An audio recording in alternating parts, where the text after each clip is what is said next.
Hello, everyone. Welcome back to English Podcast Online, your friendly place to learn English. I'm Emily, and I'm so excited to be here with our amazing teacher, John. How are you doing today, John? Hi, Emily. I'm doing great, thank you. And a big welcome to all our listeners. It's fantastic to have you join us for another episode. We're really happy you're here to learn with us. That's wonderful to hear. Today, John, we're talking about a super common and important phrase, tell me about yourself.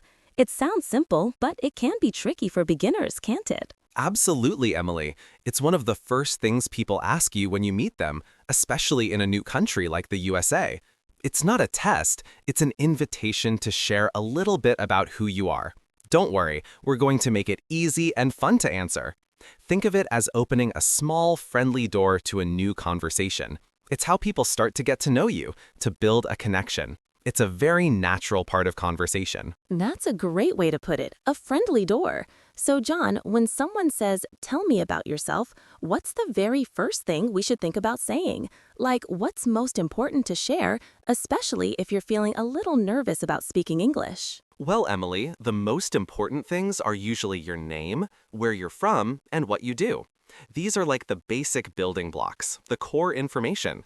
For example, you can start with, my name is, your name. Simple, right? Everyone has a name.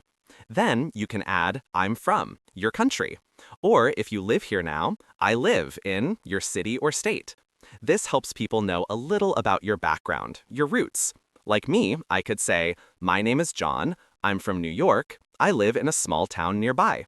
These are facts, easy to remember, and easy to say clearly.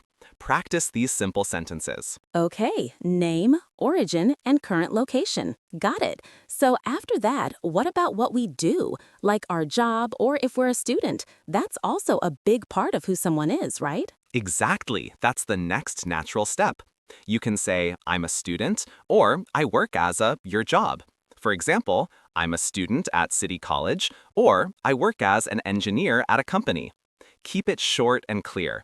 No need for your whole resume or a long story about your job, just a simple sentence. Remember, short sentences are good for beginners.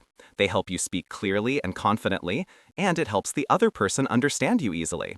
So let's repeat these main points. My name is, I'm from, I'm a student, or I work as. These are your go-to answers for the first part of Tell Me About Yourself. It's a great foundation. That makes so much sense. It's like giving someone the headlines, not the whole newspaper. And what if someone wants to share a little bit more, beyond just the basics, like hobbies or interests?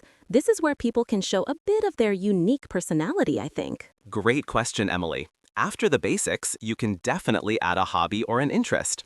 This is where you can show a little bit of your personality and what you enjoy doing.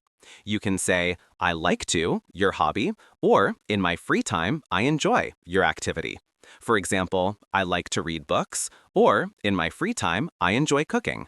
You can also mention a small goal, something you're working on, like, I'm learning English because I want to travel. This makes your answer more interesting and gives the other person something to ask about next, which starts a longer conversation. But remember, just one or two things are enough. Don't tell your life story right away. Keep it brief and positive. It's about sharing, not oversharing.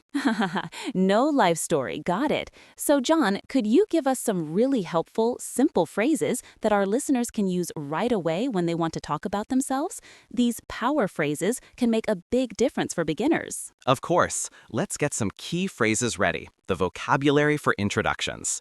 Repeat after me, or just listen carefully and practice in your head. First, for your name. My name is. Super simple. For instance, my name is John. Second, for where you come from. I'm from, country or city. Like, I'm from Brazil. Third, for where you live now. I live in, city or state. For example, I live in California. Fourth, for your work or study. I am a job, or I am a student, such as I am a teacher. Fifth, for your hobbies. I like to, activity. So, I like to listen to music. Sixth, another way to talk about hobbies. In my free time, I enjoy, activity. For example, in my free time, I enjoy hiking. Seventh, a good closing phrase when you meet someone new. Very polite. Nice to meet you. Very common, always good to say. And finally, if someone asks, tell me about yourself, you can even start by saying, a little bit about me. This signals you're about to share some personal information. These 8 phrases are super useful and will help you start many conversations. Those are fantastic, John. So clear and easy to remember.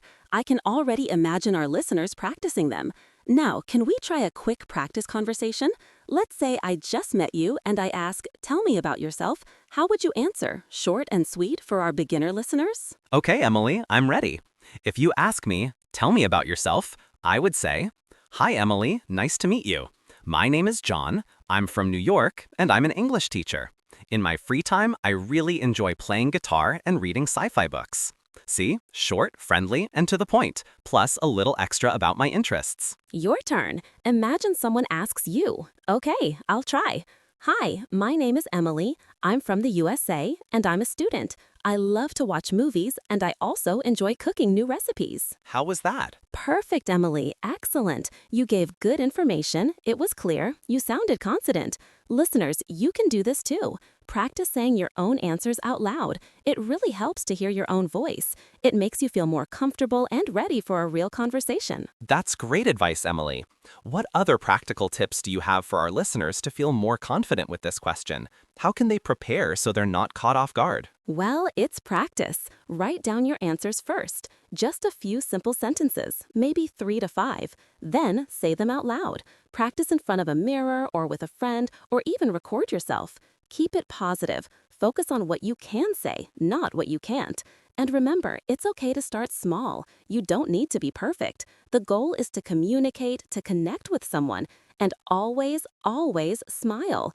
A smile is a universal language. It makes you and the other person feel more comfortable. It makes you look friendly. Such helpful tips, John. Write it down, practice it, and smile. Simple, yet so effective.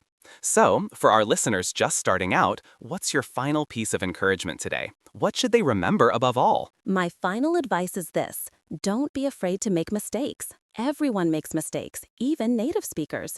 It's part of learning, a natural part of improving. Just try your best. And remember, the person asking, tell me about yourself, usually wants to be friendly. They want to know you, not judge your English. So take a deep breath and share a little piece of yourself. You've got this. And who knows, maybe you'll make a new friend. It all starts with that first simple answer. It's not just about English, it's about connecting with people and sharing your story. So go out there and practice a little bit every day. Take small steps and you'll see big progress. That's a wonderful message of encouragement, John. Thank you for making this topic so clear and easy to understand today. And a huge thank you to all our listeners for joining us on English Podcast Online. We really appreciate you spending your time with us. Yes, thank you for listening. We really appreciate you being here. Remember, consistency is key in learning English. Just a little bit every day makes a huge difference over time. That's right. Keep practicing English every day. Your efforts will pay off. We'll see you next time. Goodbye, everyone. Stay confident. Bye for now. Keep learning.